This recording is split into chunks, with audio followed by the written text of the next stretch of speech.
Guys तो आज हम एक और प्री बोर्ड पेपर करने वाले हैं यहाँ पर हम।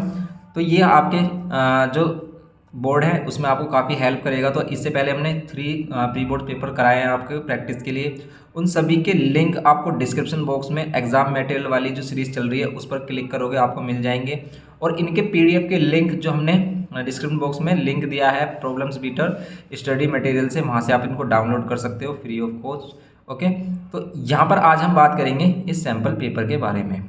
और हमने सभी फॉर्मूलाज बुक भी बनाई हुई है, तो फॉर्मूलाज बुक भी हमने प्रोवाइड की हुई है, उसको भी आप पीडीएफ मिल जाएगी आपको, उसको डाउनलोड कर सकते हैं।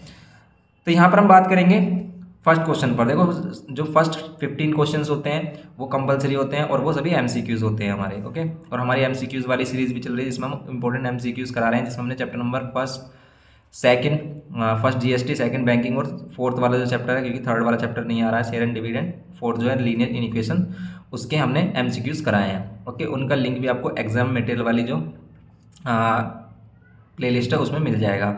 तो अगर आप वो एग्जाम मटेरियल वाली सीरीज कंप्लीट कर लेते हो तो आपको एग्जाम में 60 अबव तो अभी भी आ जाएंगे, अगर आपने अभी से आज से भी तैयारी शुरू कर दी है। लेकिन अगर आप पहले से प्रिपरेशन कर रहे हो और आप उस एग्जाम मटेरियल को सबसे मतलब अच्छे से कर लेते हो तो आपको 90 प्लस आने से कोई नहीं रोक सकता। यहाँ पर हम देखते हैं क्वेश्चन नंबर फर्स्ट कह रहा है कि GST charge on purchase of A product for 12,000 is 1080, the rate of GST charge is. तो देखो, जो भी हम मटेरियल आपके लिए लाते हैं वो उसको हम ऐसे नहीं बना देते हैं, उसमें काफ़ी मेहनत लगती है। और एग्जाम मटेरियल जो भी अच्छे से अच्छा, बेस्ट से बेस्ट होता है वही आपको प्रोवाइड किया जाता है। ऐसे उल्टी सीधी वीडियोस नहीं डाली जाती हैं जिससे आपकी बिल्कुल भी टाइम वेस्ट हो। तो हमारे वीडियोस में बिल्कुल आपका टाइम वेस्ट नहीं होगा, बस हम पॉइंट टू पॉइंट बात करेंगे जो क्वेश्चंस हमारे आते हैं जिस टाइप के, उन्हीं के बारे में। जैसे हम क्वेश्चन नंबर फर्स्ट को देखें, कह रहा है कि GST charge on a purchase of a product for 12,000 की परचेज पर क्या रहा है जीएसटी कितना, सीजीएसटी जीएसटी नहीं है, सीजीएसटी चार्ज किया जा रहा है 1080। तो कह रहा है कि रेट ऑफ जीएसटी चार्ज बताओ कितना किया गया है। तो देखो, ये सीजीएसटी चार्ज किया जा रहा है तो जीएसटी क्या होगा, इसका डबल होगा, क्योंकि जो टोटल जो चार्ज किया जा रहा होगा, या तो आप देखो इसका परसेंटेज निकालो 12,000 का, कि 12,000 का कितना परसेंटेज है। ठीक है, ये परसेंटेज का ही खेल है, फर्स्ट चैप्टर में परसेंटेज का ही खेल है। अगर आपको परसेंटेज का कॉन्सेप्ट अच्छे से क्लियर है ना, तो फिर इसमें आप कभी भी कंफ्यूज नहीं होने के हो। तो इसमें सिंपल देखो क्या कह रहा है। अगर हम क्वेश्चन नंबर फर्स्ट को देखते हैं तो फर्स्ट में देखो ये कह रहा है कि भाई 12,000 रुपीज़ पर कितना सीजीएसटी चार्ज किया जा रहा है, 1080। अगर आपको टोटल जीएसटी देखना तो आप इसी का डबल कर देते हो, क्योंकि सीजीएसटी और एसजीएसटी में डिवाइड हो जाता है जब क्या होती है, इंट्रा स्टेट ट्रांजैक्शन होती है। ये मैंने आपको बताया था, इंट्रा स्टेट का मतलब सेम स्टेट में अगर ट्रांजैक्शन है तो जीएसटी 2 पार्ट में डिवाइड हो जाता है हमारा, एसजीएसटी स्टेट जीएसटी और सीजीएसटी सेंट्रल जीएसटी में। ठीक है, इस बारे में बात हुई थी हमारी। ओके, तो ये हाफ हाफ है हमारा, जितना ये सीजीएसटी तो नहीं है, एसजीएसटी होगा। तो हम बात कर रहे हैं कि भाई या तो आप इसका ही परसेंटेज निकाल लो, उसका डबल कर देना। जैसे देखो, अब बताओ कि ये वैल्यू इसका कितना परसेंटेज है, कैसे बताएंगे। हम लेट कर लेते हैं कि ये जो वैल्यू है 12,000 का x% है, और x% अगर हम निकालते हैं वो कैसे निकालते हैं, यहाँ पर क्या कर देते हैं। तो देखो, कंफ्यूज नहीं होना है बिल्कुल भी आपको, बस एक कॉन्सेप्ट याद करो कि आपको परसेंटेज कैसे फाइंड करते हैं। तो परसेंटेज कैसे फाइंड करते हैं, जो भी परसेंट होता है, जैसा ये 20% होता तो 20/100 कर देते हैं। यहाँ पर हमने x/100 कर दिया, लेकिन हमें x की वैल्यू चाहिए, और x की वैल्यू वो क्या होगी, सीजीएसटी का रेट होगा। ओके, तो अब इसमें से 2 जीरो कैंसिल, 120 को अगर हम इधर लेके आते हैं तो कितना आ रहा है हमारा, 120 को इधर लेके आ रहे हैं कैंसिल। 12 9 कितने होते हैं, 12 9 होते हैं हमारे क्या, 108। तो 9 और 9 का डबल, ये तो हमारा सीजीएसटी का परसेंट है, तो जीएसटी का परसेंट इसका डबल हो जाएगा, तो 18% इसका आंसर होगा, 18%। बात आ रही है समझ में आपको।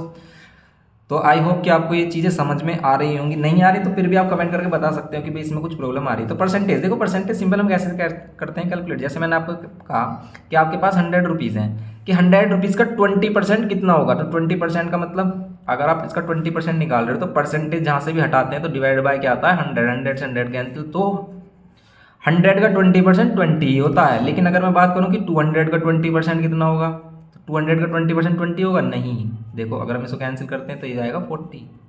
आ रही है बात समझ में। तो ऐसे परसेंटेज हम कैलकुलेट करते हैं।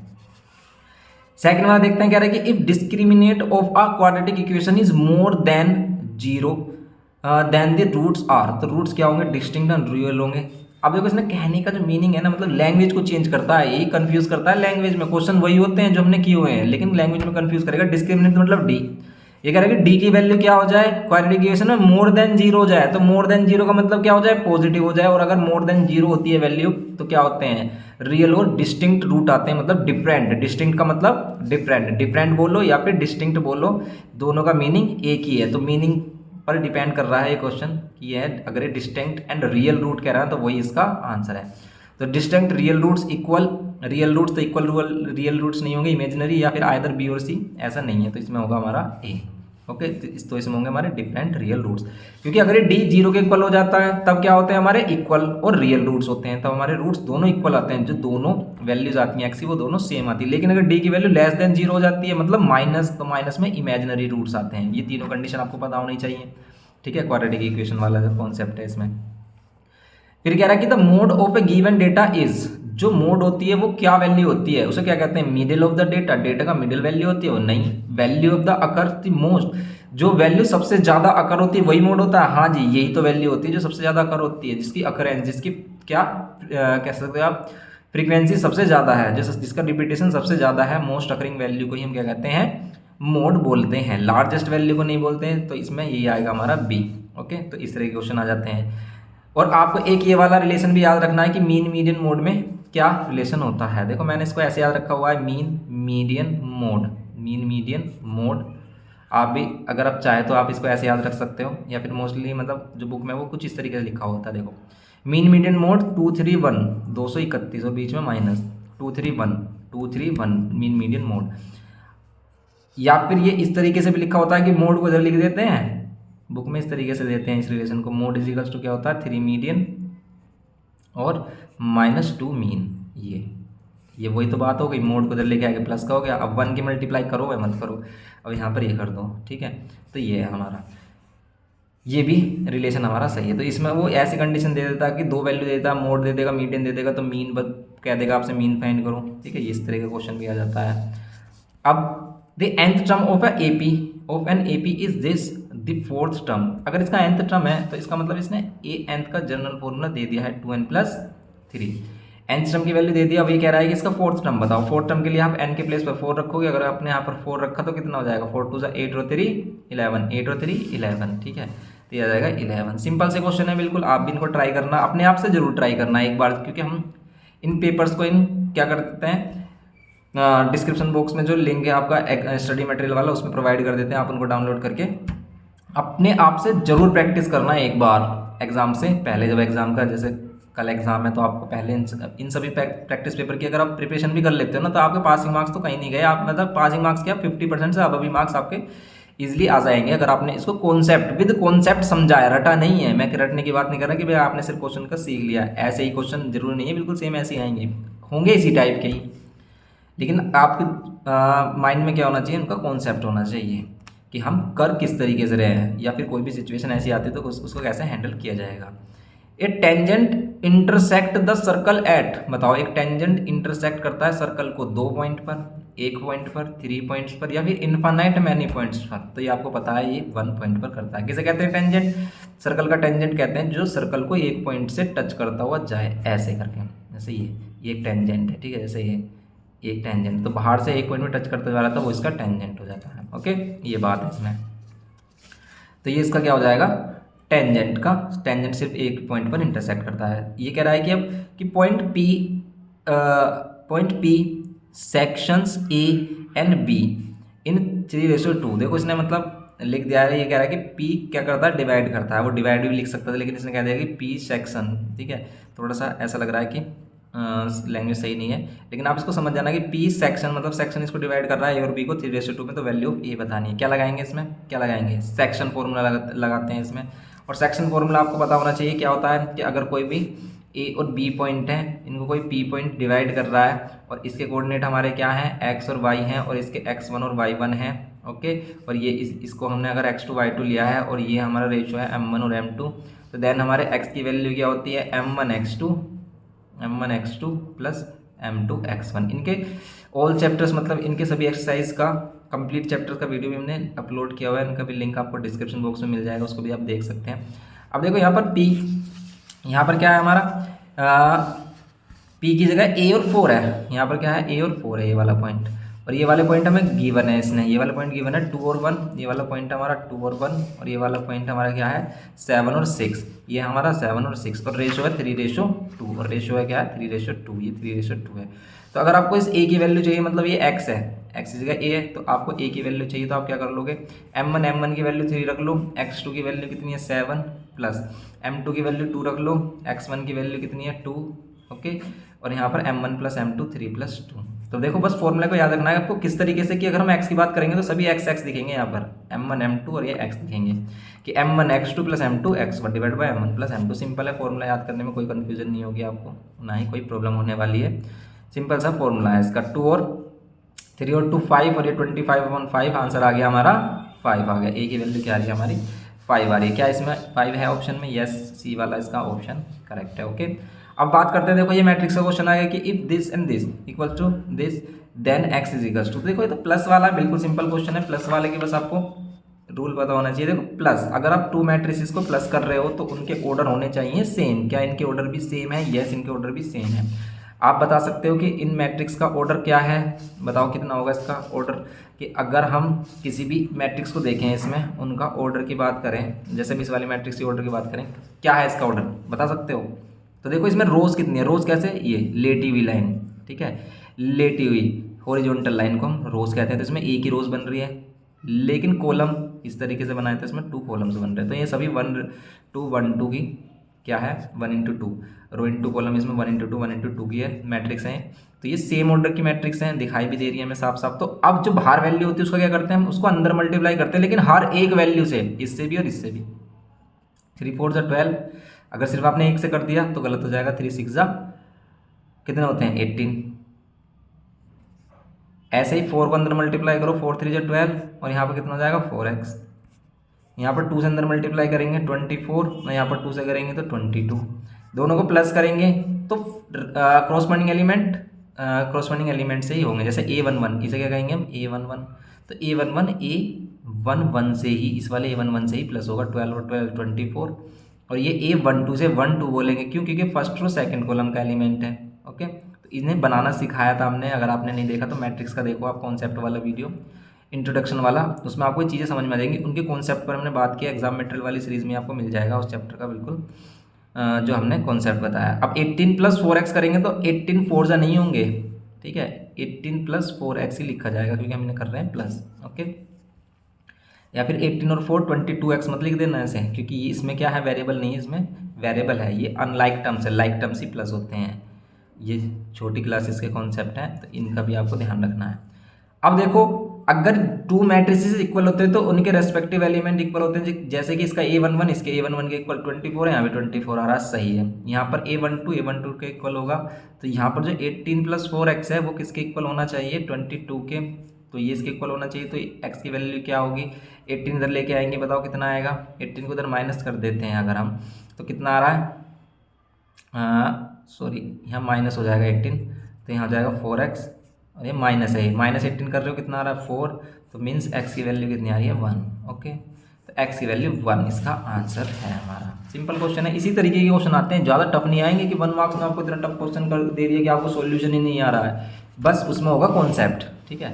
टफ क्वेश्चन तो होगा ही नहीं 1 मार्क्स में, आप देखते ही उसे कर दोगे अगर आपके माइंड में वो क्वेश्चन का कॉन्सेप्ट आ गया है पढ़ते ही। ओके, जैसे यहाँ कह रहा है कि if fair die is roll once, अगर एक फेयर डाई को रोल किया गया है एक ही बार, the probability of getting an odd number, बताओ कितने ओड होते हैं। तो डायरेक्ट बता सकते हो ओड 3 ओड होते हैं। अगर हम डाइस को रोल करते हैं तो इसमें से ये आउटकम्स आ सकते हैं 1 2 3 4 5 6, इसमें से ओड क्या क्या, ये रहा ओड, ये रहा और ये रहा, 3 ही ओड है आउट ऑफ कितने में से 6 में से। प्रोबेबिलिटी आ गई 1/2, तो 1/2 इसकी प्रोबेबिलिटी। ओके, ये है सिंपल।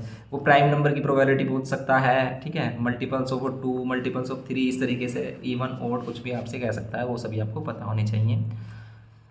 अब यहाँ पर कह रहा है कि if the solution set of a quadratic equation is -2 3 then the quadratic equation is, देखो ये कह रहा है कि ये इसका सॉल्यूशन सेट है, मतलब ये x की वैल्यू है, दोनों x की वैल्यूज हैं। तो देखो ये जिस इक्वेशन को सेटिस्फाई कर रही होंगी ना वो इसका आंसर है। मतलब देखो जैसे आपने -2 यहाँ -2 लिया, -2 + 2 0 हो गया, तो इसके 0 बना दिया इसने, मतलब ये x की वैल्यू यहाँ पर हो सकती है -2, लेकिन 3 रखेंगे अगर हम, तो 3 रखने पे ये भी 0, इसको भी ये इसे 0 बना रहा है, इसे 0 बनाएगा तो पूरा 0 जाएगा। इसका मतलब ये जो दोनों पॉइंट है इसको सेटिस्फाई कर रहे हैं, क्या इसको भी कर रहे हैं सेटिस्फाई है, तो यहाँ पर देखेंगे अगर हम -2 रख देते हैं तो ये -4 हो जाएगा, फिर यहाँ पर नहीं होगा, इसे नहीं कर रहा है, इसका मतलब इसका आंसर यही है। क्योंकि अगर आप इसको भी देख रहे हो यहाँ -2 रख रहे हो तो ये -2 ये 0 हो जाएगा, लेकिन अगर हम 3 रखेंगे तो 3 वाला इसे 0 नहीं बनाएगा। तो दोनों वैल्यू रखने पर, जैसे एक बार आपने -2 रखा x की जगह, यहाँ पर भी, तो इसे 0 बना दे, तो ये बना रहा है इसे 3 रखा तो ये भी इसे 0 बना दे, ये भी 0 बना रहा है। तो इसका आंसर यही है हमारा 9th वाला। ओके, ये हो गया इसका ए वाला पार्ट। ओके, तो अगर इस तरीके का क्वेश्चन आता है ना तो उसमें आपको देखना है जो दोनों ही वैल्यूज़ हैं, ये दोनों एक्स की वैल्यूज़ है, तो बस उसको पुट करके देखना है कि दोनों रखने पर वो 0 होना चाहिए। देखो अगर आपको अभी भी नहीं समझ में आ रहा तो मैं आपको बता देता हूँ किस तरीके से बात चल रही है। एक्स की जगह -2 रखा, यहाँ +2, और यहाँ पर भी एक्स की जगह -2, क्योंकि एक बार एक्स की वैल्यू -2 रखेंगे, एक बार ये 3, यहाँ पर देखो ये 0 हो गया, ये 0 हो गया, तो ये पूरा इसे भी 0 बना देगा, ये भी जो वैल्यू -5 की इसे भी 0 बना देगा, और इक्वल टू में 0 आ रहा है तो 0 ही आना चाहिए। मतलब LHS RHS को सेटिस्फाई कर दे, जो वैल्यू हम पुट कर रहे हैं एक्स के प्लेस पर, वही इसका सोल्यूशन होता है। तो इसका मतलब -2 इसका सोल्यूशन है। अब देखेंगे 3 रखकर, अगर हम यहाँ 3 रख देते हैं एक्स के प्लेस पर, यहाँ पर भी और यहाँ पर भी, तो ये वाला 0 हो रहा है और ये 0 हो जाएगा, तो इसे भी 0 बना देगा। इसका मतलब ये पूरा 0 हो जाएगा। तो ये दोनों पॉइंट इसको सेटिस्फाई कर रहे हैं, इसलिए इसका आंसर है, और किसी को भी ये दोनों नहीं कर रहे हैं। ओके, 10th वाले में देखेंगे, if C is the mean proportion between A and B then which of the following is true. इसमें से बताना है कि अगर C मीन प्रोपोर्शन है A और B का, तो इसमें से क्या ट्रू होगा। तो C मीन प्रोपोर्शन है, मतलब C किसके बीच में लाई करेगा, इन दोनों के, तो आप इन दोनों का प्रोपोर्शन इक्वल ले सकते हो, A/C, और यहाँ पर कितना C/B, तो C² कितना हो जाएगा AB, C² किसके इक्वल AB के। तो ऐसा रिलेशन कहाँ आ रहा है, C² = AB। ओके, सिंपल है ये। फिर ये कह रहा है कि equation this has distinct and real roots then, इसके अगर डिस्टिंक्ट और रियल रूट हों तो इसमें k की वैल्यू क्या होनी चाहिए डिस्टिंक्ट और रियल रूट के लिए। तो आपको पता है डिस्टिंक्ट और रियल रूट कब होते हैं, जब b² - 4ac मतलब d की वैल्यू क्या हो जाए, ग्रेटर देन क्या हो, 0, मतलब पॉजिटिव हो। तो d की जगह हम क्या रख सकते हैं, b² - 4ac, ये ग्रेटर देन 0 हो जाए। अब यहाँ से देखिए अगर हम a b c की वैल्यू कंपेयर करें तो a की वैल्यू क्या है 3, b की वैल्यू क्या है -6, और यहाँ पर c की वैल्यू क्या है k। तो b की वैल्यू क्या है -6, तो यहाँ -6 का होल स्क्वायर -4, a की वैल्यू क्या है 3, c की वैल्यू क्या है k। ओके, ग्रेटर देन 0, ये हो जाएगा हमारा b की वैल्यू -6 और -4, a की वैल्यू 3 और c की वैल्यू k। अगर इसको करेंगे हम 36 और ये -12 के ग्रेटर देन 0। अब अगर आप 36 को इधर लेके आओगे तो अब देखना इसमें ध्यान, अब इसमें इन इक्वेशन जो है हमारा वो यूज़ होगा, उसका कॉन्सेप्ट, ये माइनस का 36 हो जाएगा प्लस का इधर आकर। लेकिन देखो अगर आप माइनस से माइनस साइन कैंसिल करोगे ना तो इनइक्वालिटी का साइन हो जाता है चेंज। ये हमने बताया था किसमें, इन इक्वेशन वाले चैप्टर नंबर 4 में। 12 से डिवाइड कर दो, अब आप 12 से डिवाइड कर रहे हो, k की वैल्यू आ रही है <3। तो <3 के लिए इसके डिस्टिंक्ट रूट होंगे हमारे, तो इसका ये सी वाला ही करेक्ट है। ओके, नेक्स्ट क्वेश्चन देखते हैं इसमें, क्वेश्चन नंबर 12। क्वेश्चन नंबर 12 में देखो ये क्या है हमारा, ये मैट्रिक्स वाला ही क्वेश्चन है। तो then the order of the matrix M is, M का ऑर्डर आपको बताना है। तो इस तरह के क्वेश्चन हमने किए थे, जैसे देखो अब इसको किस तरीके से करते हैं। इसने डिटर्मिनेंट बना दिया है, ये डिटर्मिनेंट क्लास 11th में आता है। तो मैट्रिक्स कुछ इस तरीके की होती है हमारी, A और B इक्वल्स टू M। ये कह रहा है कि M का क्या ऑर्डर होना चाहिए ये बताओ। देखो ऑर्डर कैसे डिसाइड करते हैं हम, कि जो इस कंबाइंड रिजल्टेंट मैट्रिक्स का ऑर्डर होगा ना वही इस मैट्रिक्स का ऑर्डर होगा। क्यों? क्योंकि अगर आपने दो मैट्रिक्स इक्वल रखी है तो दोनों का ऑर्डर सेम होना चाहिए। अब देखेंगे इनका रिजल्टेंट ऑर्डर होगा क्या, कि ये क्या है 2 × 2 की मैट्रिक्स है। क्यों? क्योंकि इसमें 2 रोज हैं और 2 ही कॉलम्स हैं। लेकिन इसमें 2 रोज हैं, लेटी हुई लाइन 2 रोज हैं, और कॉलम कितनी है, एक ही है, एक लंबी लाइन ही बना सकते हो। तो ये अब देखो दोनों की मल्टीप्लिकेशन कब पॉसिबल होती है, जब अंदर वाली वैल्यू इक्वल होती है तो मल्टीप्लिकेशन पॉसिबल है। और बाहर वाली जो वैल्यू होती है ना, ये रिजल्टेंट ऑर्डर का मैट्रिक्स डिसाइड करती है। मतलब जो रिजल्टेंट ऑर्डर बनने वाला वो क्या होने वाला है, 2 × 1 का। 2 × 1 का मतलब इस तरीके से उसमें एलिमेंट होंगे। तो अगर ये 2 × 1 का था, M की जो रिजल्टेंट क्या होगा हमारा, M का जो ऑर्डर होगा वो भी क्या होगा 2 × 1 होगा। तो इसमें आंसर होगा 2 × 1। ओके, ये है इसमें सिंपल। तो इस तरीके का क्वेश्चन हमने इसमें भी किया था चैप्टर में, मैट्रिक्स वाले में, चैप्टर नंबर 9 है ये हमारा। तो यहाँ पर 13 है, 13 में कह रहा है कि if A < = B then which of the following statement is true. अगर A < B है then which of the following इसमें से ट्रू होगा, बताओ। तो इस तरह क्वेश्चन हमने अभी इन इक्वेशंस वाले जो चैप्टर कराया था उसमें आपको ऐसे क्वेश्चन दिए थे। तो इस तरीके का क्वेश्चन क्या कहता है कि इफ़ A < B है, A < B है, तो इसमें से क्या ट्रू होगा ये बताओ। तो देखो अगर हम इस वाले को देखें कि अगर हम दोनों तरफ माइनस की मल्टीप्लाई कर देते तो क्या इनइक्वालिटी सेम रहेगी? नहीं, इनइक्वालिटी चेंज हो जानी चाहिए थी। ये कंडीशन होती तो ये सही होता। ऐसी कंडीशन है कहीं पर? ऐसी कंडीशन हाँ ये है, तो इसका मतलब ये ट्रू है, इसका बिल्कुल डेफिनेटली ट्रू है। देखो इसको आप एक जनरल एग्जाम्पल मतलब पर्टिकुलर एग्जाम्पल से समझ सकते हो। जैसे ए मान लिया 5 है, ठीक है, और इसकी वैल्यू कुछ इस तरीके से दे दी, वो लेस देन इक्वल्स टू आ जाए बी के, जैसे 6, हमने ये एग्जाम्पल ले लिया। अब अगर मैं क्या कर रहा हूँ यहाँ पर माइनस साइन की मल्टीप्लाई कर देता हूँ, माइनस साइन की मल्टीप्लाई कर देता हूँ, देखो माइनस की इधर भी और माइनस की इधर भी, तो अब बताओ कौन सा बड़ा है? अब है -5 ग्रेटर, ठीक है, अब हमारा -5 ग्रेटर, तो ये इसमें ये होता है, इसमें इनइक्वालिटी का साइन इसलिए चेंज हो जाता है, तो इसका बी आंसर है, ठीक है, ओके। यहाँ पे 14 देखेंगे A B C D is cyclic quadrilateral, A B C D एक साइक्लिक क्वाड्रेटर है, ओ सेंटर है, ए ओ बी डायमीटर है, सिंपल हो गया हमारा। A D C 30 degree, A D C 130 की वन है, एंगल बी ए सी की वैल्यू बताओ कितनी होगी, बताओ कितनी होगी बी ए सी की वैल्यू। तो ये इसने अगर हम देखें इसको ए ओ बी, ओ सेंटर है हमारा, तो ये हमारा साइक्लिक क्वाड्रेटर भी बन रहा है इसमें साफ साफ हमारा। अभी कह रहा है कि 130 है, ए डी सी 130 है 130, बी ए सी की वैल्यू बतानी है, बी ए सी ये वाला एंगल बताना है। बता सकते हो? बताओ कैसे बताएंगे। देखो इस वाले एंगल को बताने के लिए आप देखो कि किस ट्रायंगल में लाई कर रहा है। इस ट्रायंगल में ये जो है, ये जो ट्रायंगल है ये सेमी सर्कल में लाई कर रहा है, तो ये वाला एंगल 90 होता है, angle in a semi circle. लेकिन ये पता है हमें, ये बताना है और ये भी नहीं पता। क्या हम ये वाला एंगल फाइंड कर सकते हैं? कर सकते हैं। ये क्या है? Opposite angles of cyclic quadrilateral, और opposite angle of cyclic quadrilateral का सम कितना होता है? 180। एंगल डी और एंगल बी का सम होगा 180। 180 होगा तो यहाँ 130, तो ये वैल्यू आ जाएगी बी की 50 आ जाएगी। क्यों? 130 आप इधर माइनस कर रहे हो तो बी की वैल्यू कितनी आ जाएगी? 50 डिग्री। ओके, ये 50 डिग्री हो जाएगी। ये 50 है, 90 है, तो 40 तो होगा। ये आंसर 40 आ रहा होगा, इसका आंसर आएगा इसका 40। सिंपल है बिल्कुल। यहाँ पर है 15th क्वेश्चन कह रहा है कि a point P is reflected in the x axis to P dash and then P dash is transformed to P double dash in y axis, the coordinate of P double dash are. Simple है बिल्कुल। देखो अगर मैं इसको बिना figure के देखूँ तो मैं आपको वैसे ही बता सकता हूँ, लेकिन अगर आप फिगर देख रहे हो तो देखो ये कह रहा है कि पॉइंट है ये 2,-3, 2,-3 कौन से क्वाड्रेंट में आएगा हमारा? 2,-3 आएगा फोर्थ क्वाड्रेंट में। 2,-3 क्यों? एक्स की वैल्यू प्लस और वाई की वैल्यू माइनस। इसको रिफ्लेक्ट किया जा रहा है एक्स एक्सिस में। अगर हम इसका एक्स एक्सिस में रिफ्लेक्शन करते हैं और इसको पी डैश पॉइंट देते हैं, ये पी डैश पॉइंट इधर आ जाएगा, ये पी है, पी डैश आ जाएगा इधर, एक्स एक्सिस में रिफ्लेक्शन कर रहे हैं तो इसमें दोनों प्लस हो जाएंगे। फिर क्या कह रहा है कि and then P dash is transform to P double dash in Y axis, इसको पी डबल डैश में कर दो कन्वर्ट, और ये वाई एक्सिस में किया जा रहा है, तो ये वाला पॉइंट बस -2,3 हो जाएगा। इधर के साइड आएगा तो पॉइंट -3,3 हो जाएगा। सिंपल ऐसे समझ लो आप, दिमाग में रखना ही नहीं है, कुछ भी आपको याद नहीं करना कि भाई एक्स एक्सिस में करेंगे तो वाई का साइन चेंज और वाई एक्सिस में करेंगे तो एक्स का साइन चेंज, मत रखो याद बिल्कुल। आप इसमें पॉइंट को रख के आप जनरल वे में इसको समझ लो। The coordinate of P double dash के कोऑर्डिनेट ये होंगे -2,3 ये होगा इसका डी आंसर। सिंपल ओके, ये है इसमें बिल्कुल। तो ये इस तरीके से आप आसानी से मतलब क्वेश्चन को लो, एक इजी तरीके से करने की कोशिश करो, ज़्यादा डिफिकल्ट मत बनाओ। जैसे क्वेश्चन नंबर 2 कह रहा है इसमें कि if x is equals to this, y is equals to this and z is equals to this, 3 चीज़ें रखे और शो करना है ये। देखो इसको करने के लिए सिंपल आप क्या कर लो कि x y z की वैल्यू वाली ये टर्म ले लो आप सिंपल। और मे बी ये क्वेश्चन हमारा एक्सरसाइज में भी है, 21 चैप्टर है ना हमारा ये ट्रिग्नोमेट्रिकल आइडेंटिटीज वाले में, उसमें है ये। तो कह रहा है कि आपको x² plus y² plus z² को किसके इक्वल शो करना है? r² के।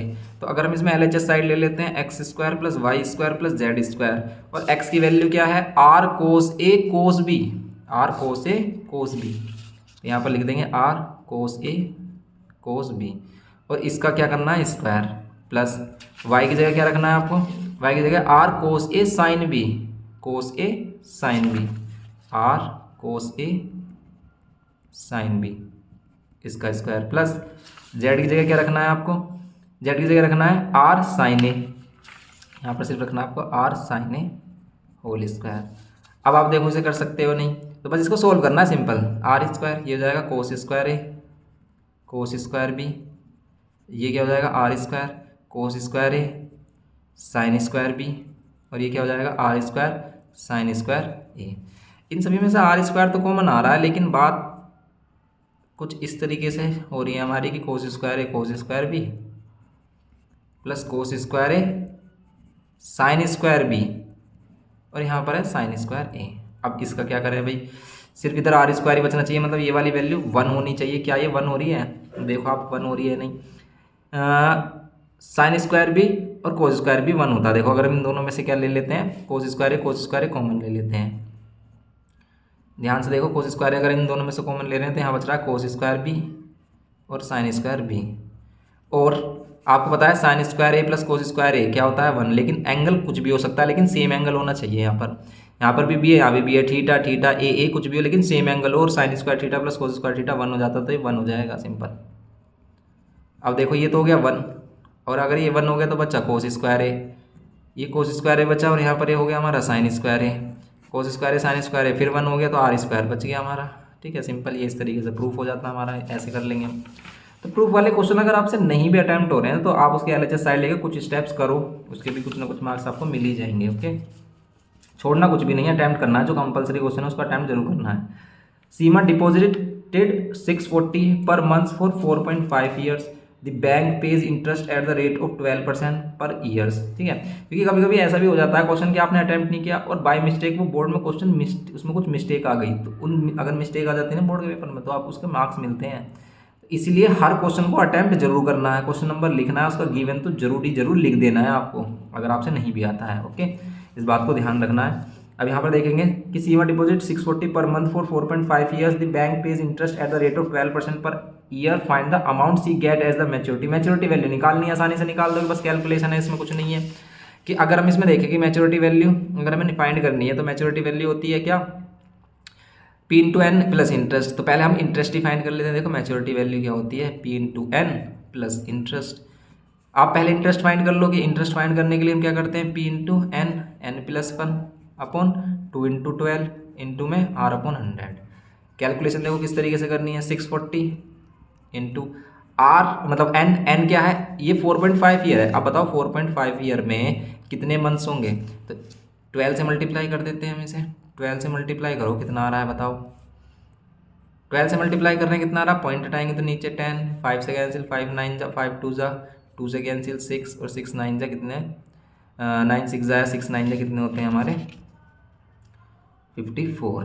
ओके, तो 54 मंथ्स आ रहे हैं, काफ़ी बड़ी वैल्यू आ रही है 54, तो ये 55 हो जाएगा, डिवाइड में 2 इंटू 12 हो जाएगा, और आर की वैल्यू 12% ही कहा है इसने, और डिवाइड बाय क्या कर देंगे 100। ओके, ये 100 कैंसिल कर रहा है किसी को नहीं, 640 है तो इसका एक जीरो कैंसिल जरूर कर देगा, यहाँ 10 बचेगा, 12 से 12 कैंसिल हो जाएगा, एंड फिर 5 से हम कैंसिल कर सकते हैं इसको, जैसे 11 और 5 2 ज़ा 10।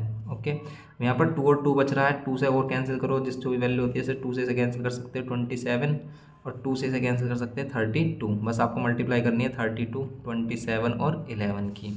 ये तो इंटरेस्ट आ जाएगा, जो इंटरेस्ट आए इसी में क्या प्लस कर देना, P इंटू एन। पी की वैल्यू 640 है, 640 में हमने एन की वैल्यू 54 है, प्लस ये वाली वैल्यू और प्लस कर देना बस। तो इसको मल्टीप्लाई नहीं कर रहा हूँ, आपको मल्टीप्लाई करके इसको अलग मल्टीप्लाई, इसको अलग मल्टीप्लाई, दोनों को प्लस करके आंसर बता सकते हो। ओके, यहाँ पर कह रहा है कि if this find X upon Y का रेशो, तो इसमें तो वही हमारी प्रॉपर्टीज़ होती है, कॉम्पोनेंटो डिविडेंडो। ओके, तो आप इसे ध्यान से देखो, क्वेश्चन कुछ इस तरीके से है, इसको तो इधर ही सोल्व कर देंगे। ये कह रहा है कि X square plus Y square upon X square minus Y square कितना 17 अपॉन 8। ओके, करो आप एक बार ऊपर नीचे वाली वैल्यू को प्लस कर देते हैं, एक बार तो नीचे वाली वैल्यू को ऊपर क्या कर देते हैं प्लस, और एक बार नीचे क्या कर देते हैं यहाँ पर माइनस कर देते हैं। माइनस करेंगे अगर नीचे वाली वैल्यू में तो ये तो माइनस का हो जाएगा, लेकिन ये प्लस का हो जाएगा। तो ये बात आई समझ में कि प्लस का माइनस का क्यों होगा, एक बार नीचे वाली वैल्यू ऊपर प्लस और एक बार वही माइनस कर देते हैं। इसे कॉम्पोनेंटो डिविडेंडो कहते हैं। यहाँ पर लिख देंगे अप्लाई कॉम्पोनेंटो एंड डिविडेंडो। ओके, ये लिख देते हैं। अब वाई स्क्वायर से वाई स्क्वायर कैंसिल, यहाँ एक्स स्क्वायर से एक्स स्क्वायर कैंसिल, यहाँ माइनस साइन था और यहाँ प्लस हो गया। ये ऐसा क्यों हुआ, क्योंकि अगर आप इसको ब्रैकेट में फिर माइनस साइन और फिर इसको ब्रैकेट में लिखते हैं, माइनस साइन अंदर जाता तो ये माइनस का हो जाता और ये प्लस का हो जाता। ठीक है, यहाँ एक्स स्क्वायर 2x स्क्वायर हो जाएगा और यहाँ पर 2y स्क्वायर, और यहाँ पर क्या हो जाएगा हमारा, ये 17 और 8 25 होते हैं, फिर 17 माइनस 8 कितना हो जाएगा 9 हो जाएगा। देख 2 से 2 यहाँ पर कैंसिल हो गया, यहाँ पर बचा X square upon Y square और 25। अब आप क्या कर सकते हो, इसमें अगर हमें सिर्फ एक्स और वाई का रेशो चाहिए तो हम क्या कर सकते हैं, रूट ऑन बोथ साइड ले सकते हैं। तो यहाँ पर x और y बचेगा और यहाँ पर 5 और 3, ये हो जाएगा x/y और 5/3। ये हो गया हमारा सिंपल x और y का रेशो। ओके, ये हो गया हमारा x और y का रेशो कितना, 5/3। ओके, क्वेश्चन नंबर 3 है हमारा। क्वेश्चन नंबर 3 देखेंगे, the coordinates of a 2 points P and Q are this and this respectively. Find the slope of PQ, equation of PQ, coordinates of the point where PQ intersect with x axis। बताना है आपको ये सभी चीज़ें इसमें। बताओ कैसे बता सकते हैं इसमें। तो ये कह रहा है कि coordinate of the 2 point P and Q this they रखे हैं हमें। Okay, this slope of PQ, PQ का स्लोप बता सकते हो, बिल्कुल बता सकते हैं। 2 पॉइंट से आपको स्लोप फाइंड करना आता है, ये बताओ क्या होता है। 2 पॉइंट से स्लोप हम कैसे फाइंड कर सकते हैं, तो वही करते हैं y2 - y1 x2 - x1। Slope बता दोगे PQ का, तो PQ का स्लोप क्या होगा, अगर आपने इसको x1 y1 माना, इसको x2 y2 लेट किया, तो y2 - y1 यही तो होता है formula, y2 - y1 upon x2 - x1। y2 की जगह 5 माइनस y1 की जगह 6, x2 की जगह -3 माइनस x1 की जगह 2, यहाँ पर हो जाएगा -1 और यहाँ हो जाएगा -5, ये हो जाएगा 1/5। ओके, ये हो गया हमारा 1/5 m की वैल्यू। तो स्लोप हो गया हमारा। The equation of PQ, PQ की इक्वेशन क्या होगी, इक्वेशन आपको पता ही है कैसे, y - y1 equals to m और यहाँ x - x1, ये इक्वेशन ऑफ लाइन होती है। तो y अगर आपने y1 इसे लेट किया तो यहाँ पर 6 और यहाँ पर m की वैल्यू 1/5 और यहाँ x - x1 इसे लेट किया यहाँ पर 2, बस 5 की इधर मल्टीप्लाई कर दो, ये हो जाएगी इक्वेशन ऑफ लाइन। 5y - 30 और यहाँ x - 2। आप इन वैल्यूज़ को इधर लेके आ सकते हो, जैसे माइनस का x प्लस का 5y, ये माइनस का 30 अगर आप इधर लेके आओगे तो प्लस का 30 और माइनस का 2, तो ये हो जाएगा -x + 5y और ये कितना 28। ओके, ये है। ओके, ये हो गया हमारा -5 + 5y -x + 5y = 28, ये हो गई इक्वेशन ऑफ लाइन। फिर कह रहा था coordinate of the point where PQ intersect x axis. बताओ अगर ये लाइन x एक्सिस को कट कर रही है तो उस पॉइंट के कोऑर्डिनेट क्या होंगे। ये लाइन, ये वाली लाइन PQ अगर ये x एक्सिस को कहीं कट कर रही है तो उस पर कोऑर्डिनेट क्या होंगे एक्सिस पे। तो देखो आपको पता है कि x एक्सिस पर हमेशा y की वैल्यू 0 आएगी, तो आपको नहीं पता कि भाई x पर कितना कट कर रही है, तो x की वैल्यू a ले ली लेकिन y की वैल्यू 0 ही आनी। तो ये जो a,0 है इस पर रख कर देख लो, आप इस लाइन पर पुट करके देखना है बस सिर्फ आपको कि x के प्लेस पर कर लो a और y के प्लेस पर अगर आप 0 करोगे तो ये 0 हो जाएगा, इक्वल्स टू में क्या बचेगा 28। तो यहाँ -a = 28, मतलब a की वैल्यू कितनी आ जाएगी, a की वैल्यू हो जाएगी -28। तो पॉइंट हो जाएगा हमारा -28,0। ये है इसमें सिंपल। ओके, ये कॉन्सेप्ट कहता है इसका। तो अगर वो कहे कि कोई भी लाइन x एक्सिस को कट कर रही है तो उसमें a,0 ले लो, अगर वो कहे कि वो लाइन y एक्सिस को कट कर रही है तो इसमें 0,a ले लो, बस उस a की वैल्यू निकाल दो। a की वैल्यू निकालने के बाद a की जगह पुट कर दो, वो 0, जो भी वैल्यू है ये वही इसका कोऑर्डिनेट हो जाएगा। ये है इसमें सिंपल। ओके, अगर हम बात करते हैं इसमें क्वेश्चन नंबर 3 का ही, अब हमारा कौन सा पार्ट है, सेकंड पार्ट। 3 का सेकंड पार्ट है हमारा, ठीक है। तो 3 का सेकंड पार्ट क्या होगा, देखो मैं इसको सिर्फ सोल्व करा रहा हूँ जल्दी से, आपको इस तरीके से एग्जाम में नहीं करना, अच्छे से लिखना है इसमें। ये कह रहा है कि the wooden toy is in the shape of a cone mounted on a cylinder as shown. A wooden toy is in the shape of cone, cone की शेप में, और क्या है mounted on a cylinder as shown, cylinder के ऊपर रखा हुआ है। If the height of the cone is 24, cone की जो हाइट है वो कितनी है 24 है। हाइट का मतलब यहाँ पर स्लैंट हाइट नहीं है, यहाँ पर इसकी जो वर्टिकल हाइट है वो है, ठीक है। यहाँ पर इसका इस तरीके से बन रहा है। The total height of the toy is 60, total height कितनी है 60 है इसकी। Okay, total height of the toy is 60 centimetre and the radius of the base of the cone is twice the radius of the base of the cylinder, ठीक है। कोन की जो radius है, radius of cone क्या है वो twice the radius of cylinder है। Okay, यहाँ पे लिख देना आप, रेडियस ऑफ कोन को आपने अगर मान लेते कैपिटल R ले लिया और इसको स्मॉल r ले लिया, ओके, वो इस तरीके से इसमें रिलेशन है। If the radius of the base of cylinder is 5 centimetre, अगर कह रहा है कि radius of the base of the cylinder is 5 centimetre, then find the total surface area. तो बात ही खत्म हो गई कि radius of the cylinder is 5 centimetre कह रहा है, हमें रिलेशन भी यूज़ नहीं करना। और तो अगर ये 5 सेंटीमीटर है तो कोन की रेडियस कितनी हो जाएगी 10 सेंटीमीटर, ये क्योंकि इसका ट्वाइस है, इसने पहले ही बोल दिया था कि radius of the base of the cone is twice the radius of the base of the cylinder, radius of cylinder 5 centimetre के ना, find the total surface area of toy. तो total surface area of toy कैसे find करेंगे, अब आप बताओ कैसे करेंगे। तो देखो अगर आप इसमें ध्यान से देखोगे इसमें, तो हम इसका लेटरल सरफेस एरिया इसका लेंगे या फिर हम इसका टोटल सरफेस एरिया ले लेते हैं। लेकिन जब इसका टोटल सरफेस एरिया लेंगे और फिर इसमें सिलेंडर लगा देंगे ऊपर से ऐसे करके, ठीक है, तो वो इस वाले पार्ट को हाइड कर लेगा। मतलब हम कोन का टोटल सरफेस एरिया लेने के बाद सिलेंडर का कौन सा एरिया लेंगे, फिर सिलेंडर का हम सिलेंडर का सी एस से, और उसमें क्या कर देंगे सी एस से में ये वाला बेस ऐड करेंगे बस, क्योंकि बेस वाला एरिया होगा, ये वाला तो हाइड हो गया, कोन के और सिलेंडर के बीच में आ गया ये वाला एरिया, तो इसका टोटल सरफेस एरिया नहीं लेंगे हम सिलेंडर का, ठीक है। तो कोन का टोटल सरफेस एरिया ले लेते हैं सिलेंडर का सी एस से, और उसमें बेस ऐड कर देंगे, तो इसका टोटल सरफेस एरिया जाएगा। अब देखो इसका सी एस से, टोटल सी एस से निकालने के लिए आपको, टोटल सरफेस एरिया निकालने के लिए आपको एल चाहिए, इसकी 24 तो हाइट है, ये कह रहा है 24 हाइट है, और रेडियस है 10, रेडियस है 10, 24 हाइट है, तो आपको बताओ ये कितना आएगा हमारा। तो ये आ जाएगा 26। आप पाइथागोरस थ्योरम लगा लो कि ये हाइट, ये परपेंडिकुलर है बेस, ये हाइपोटेनस, तो ये 26 आ जाएगा, ठीक है। ट्रिपलेट बन रहा है क्योंकि 2 से डिवाइड कर रहे हैं 12, 2 से डिवाइड कर रहे हैं 5, 5 12 13 होता है, लेकिन इसमें 2 की मल्टीप्लाई की है तो 13 2 26, ऐसे मैंने आपको डायरेक्ट बता दिया। लेकिन आपको इसको निकाल कर दिखाना है कैसे कि हाइपोटेनस का square, perpendicular square, base square लगाकर आपको हाइपोटेनस फाइंड करनी है। यहाँ पर परपेंडिकुलर आपको 24 गिवन है, इसका स्क्वायर प्लस 10 का स्क्वायर, इस तरीके से आप दिखा दोगे। 576 होता है, ये 100 होता है, ये 676, और 676 किसका स्क्वायर रूट 26 का, तो 26 सेंटीमीटर, ओके। अब इसका मैं टोटल सरफेस एरिया निकाल रहा हूँ टॉय का, total surface area of toy. तो आपको इस तरीके से लिखकर आपको क्या लिख देना है, total surface area of cone plus C S से ऑफ सिलेंडर, और प्लस पाई आर इसका स्मॉल आर इसका है, ओके। बस आप ऐड कर लेना, कैपिटल आर हमने कोन की रेडियस को लिया और स्मॉल आर हमने सिलेंडर की रेडियस को। बस टोटल सरफेस एरिया होता है पाई आर ब्रैकेट में L plus R, C S से होता है 2 पाई आर एच, और बेस का एरिया पाई आर स्क्वायर है ये हमारा। सभी में से देखो पाई कॉमन आ रहा है, तो पाई कॉमन ले लेते हैं, यहाँ आर बचेगा और ये L plus capital R. Common लेने से बेनिफिट ये होता है कि काफ़ी हद तक कैलकुलेशन सिंपल हो जाती है। कैसे, अब देखो आप पाई की वैल्यू 3.14 यूज़ करने के लिए कह रहा है ये, पाई की वैल्यू 3.14 यूज़ करनी है, 142 यूज़ करनी है।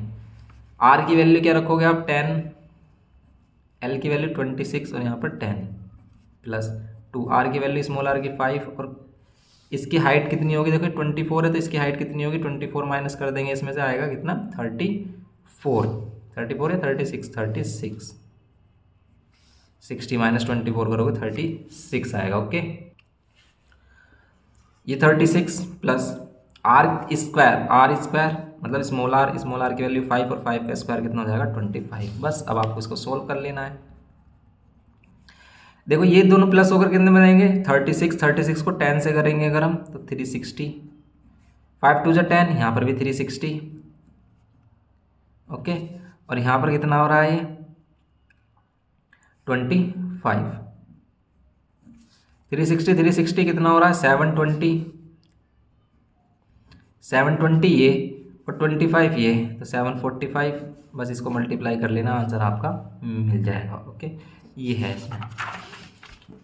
फिर अगर हम देखते हैं इसका थर्ड वाला पार्ट की, on a graph paper plot the triangle A B C whose vertices are this on the same graph, draw A dash B dash the image of the triangle A B C under the reflection in line y is equals to 3, mark any 2 point on the graph paper which are invariant under the reflection, also write the coordinates of the points mark। जो आपने mark किए हैं points उनका आपको क्या करना है, coordinate भी लिखने हैं। तो सिंपल है, देखो अगर हम इसमें ग्राफ से रिलेटेड है क्वेश्चन बिल्कुल, क्योंकि ग्राफ बनाना है आपको, ग्राफ पर आपको इसको शो करके दिखा देना है।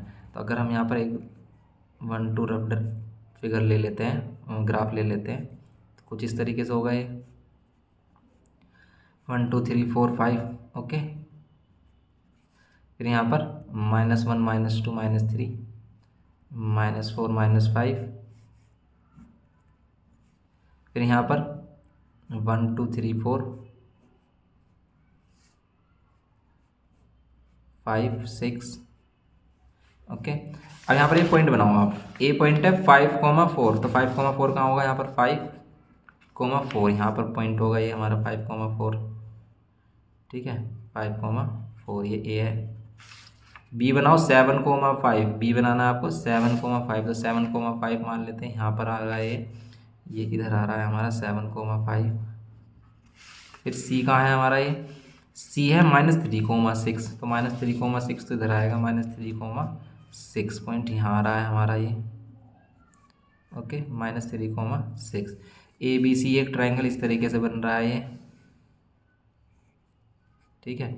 अभी कह रहा है कि इसका रिफ्लेक्शन करो किसमें, एक्स इजिकल्स टू कौन सी लाइन, इसका रिफ्लेक्शन करना है हमें वाई इजिकल्स टू 3 लाइन में, वाई इजिकल्स टू 3 लाइन, तो वाई इजिकल्स टू 3 लाइन है कहाँ हमारी, तो वाई इजिकल्स टू 3 लाइन होगी ये। इस चीज़ को समझना है आपको कि वाई इजिकल्स टू 3 लाइन के अबाउट इसका अगर रिफ्लेक्शन करेंगे तो ए पॉइंट कहाँ बनेगा, देखो ए का इस लाइन से कितना डिस्टेंस है, 1 डिस्टेंस है, तो 1 डिस्टेंस नीचे आ जाएगा ये, तो ये जो पॉइंट है ये कितना होगा हमारा 5,2 होगा, इसे बोलेंगे हम ए डैश। बी डैश कहाँ होगा, देखो ये कितनी डिस्टेंस पर है यहाँ से पॉइंट, 1 2 और 3, 6 पर है ना ये वाला जो पॉइंट है बी के कोऑर्डिनेट कितने इसके हमारे 7,5 है, अच्छा बी के कोऑर्डिनेट है हमारे 7,5, तो ये वाला पॉइंट हमारा 7,5 है, मतलब यहाँ है, ठीक है। तो ये जो लाइन है कुछ इस तरीके से है, 7,5 है, तो कितना डिस्टेंस है, 2 डिस्टेंस है, तो यहाँ से भी 2 डिस्टेंस नीचे आ जाएंगे अगर हम 1 और 2, तो ये वाला पॉइंट आ रहा है, ये वाला पॉइंट आ रहा है हमारा बी डैश, और बी डैश के कोऑर्डिनेट कितने आएंगे, बी डैश के कोऑर्डिनेट आएंगे कि एक्स एक्सिस पे तो ये 7 ही है, वाई पर कितना हो गया है 1। फिर सी का देखेंगे, सी देखेंगे अगर ये कितने -3,6 है, तो ये इस लाइन से कितने डिस्टेंस पर 1 2 3, इस लाइन से 3 डिस्टेंस पर है, तो इसमें भी 3 डिस्टेंस पर आ जाएंगे हम, तो ये वाला जो पॉइंट है ये आ जाएगा हमारा सी डैश, ये जाएगा हमारा सी डैश, ये पॉइंट हमारा सी डैश हो जाएगा, और इसके कोऑर्डिनेट क्या होंगे -3,0, ओके, ये है, तो ये हमारा ए बी सी डैश ये वाला ट्रायंगल हमारा कुछ इस तरीके से बनेगा, ओके। अब क्या कह रहा था ये कि आपको किस पर मार्क करने हैं point, mark any 2 point on the graph paper which are invariant under the reflection, किसके under reflection, also write the coordinate of the point mark. Invariant point बताना है कि जिसका अंडर द रिफ्लेक्शन सेम क्या हो, हमारा पॉइंट का reflection same ही है। इन्वेरेंट पॉइंट किसे कहते हैं, जिनका रिफ्लेक्शन सेम ही पॉइंट आ रहा है, ठीक है। तो अगर वो किस लाइन वगैरह इसने बताया नहीं, यहाँ पर mark any 2 point on a graph paper, कहीं भी ग्राफ पेपर बनाओ which are invariant under the reflection, किसके अंडर द रिफ्लेक्शन किसके, अगर वाई इक्वल्स टू 3 लाइन पर कह रहा है कि under the reflection Y equals to 3, तो वाई पर कोई पॉइंट ले लेंगे हम इस पर, ठीक है। अगर वो एक्स एक्सिस पर कह रहा है तो यहाँ पर एक पॉइंट जैसे ये ले लिया हमने, यहाँ पर कोई भी एनी पॉइंट हम ले सकते हैं। तो अगर वो वाई इक्वल्स टू 3 लाइन पर कहता तो हम यहाँ पर कोई पॉइंट ले लेते हैं, जैसे कि -1,3, ये -1,3, ये वाई इक्वल्स टू 3 लाइन के लिए इनवेरिएंट पॉइंट है कि अगर हम इसका रिफ्लेक्शन इसी लाइन के लॉन्ग करें तो ये इनवेरिएंट है, मतलब चेंज नहीं होगा, यही इसका आंसर आएगा। ए है तो ए डैश भी यही आएगा। ऐसे आप कोई भी पॉइंट ले सकते हो, कितने भी, यहाँ पर 2,3 ले लो। एक्स एक्सिस पे कह रहा होता था, एक्स एक्सिस पे कोई भी पॉइंट ले लेते हैं, ठीक है, लेकिन इसने बताया नहीं है सही से। Also write the coordinate of the point mark, जो पॉइंट मार्क के इनके कोऑर्डिनेट बताने थे, बस ये था इस क्वेश्चन में हमारा, ओके। तो ये इसका हमारा जो सेक्शन फर्स्ट है, ये सेक्शन कंप्लीट हो गया है। अब इसमें जो सेक्शन बी होता है उसमें 7 क्वेश्चंस होते हैं, जिसमें से हमें एनी 4 क्वेश्चंस अटैम्प्ट करने होते हैं, ओके। तो नेक्स्ट लेक्चर में इसको भी करेंगे, इसमें भी वही क्वेश्चंस हैं हमारे, देखो रिलेटेड क्वेश्चंस हैं ऐसे ही, जैसे ये हमारा, ओके। इसके भी पीडीएफ का लिंक आपको डिस्क्रिप्शन बॉक्स में मिल जाएगा, आप इसको भी देख सकते हैं, ओके, इसको भी कर सकते हैं। तो गाइस देखते हैं इसको नेक्स्ट लेक्चर में, इसको कंप्लीट सोल्व कर देंगे हम, ओके। मिलते हैं नेक्स्ट लेक्चर में, थैंक यू।